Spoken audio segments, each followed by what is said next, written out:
ভারতে চালের রফতানি মূল্য বেড়েছে। রাজধানীর বাজারে কাঁচামরিচের দাম নিয়ে চলছে যত কারসাজি। কয়েক দিনের ব্যবধানে হঠাৎ কেজিতে সর্বোচ্চ ১১০ টাকা বেড়েছিল। তাতে প্রতি কেজির দর পৌঁছেছিল ৪০০ টাকার কাছাকাছি। গত এক সপ্তাহে ২০০ থেকে ৩৮০ টাকা ছাড়িয়েছে কাঁচামরিচের দাম।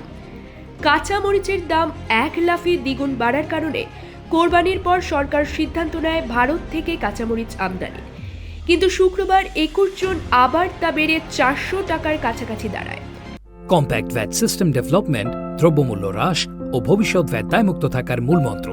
ভ্যাট দায়মুক্ত থেকে লাভজনক ব্যবসা পরিচালনার বিশ্বস্ত সহযোগী দ্য রিয়েল কনসালটেশন।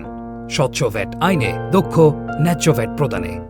গতকাল হিলি বন্দর দিয়ে ভারত থেকে পণ্য আমদানি রপ্তানি শুরু হয়েছে।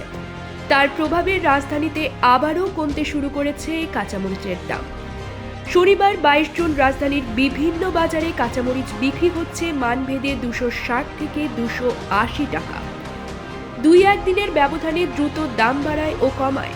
চোখ কপালে উঠছে ক্রেতা খুচরা ব্যবসায়ীদের। ক্রেতা ও খুচরা ব্যবসায়ীরা দুষছেন পাইকারি ব্যবসায়ী সিন্ডিকেটকে।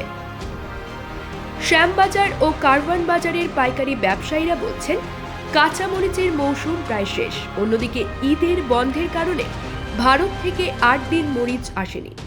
তাছাড়া ঈদের ছুটির কারণে ট্রাক ভাড়া বেড়েছে। এজন্য কাঁচামরিচের সরবরাহ কমায় দাম বাড়ছে।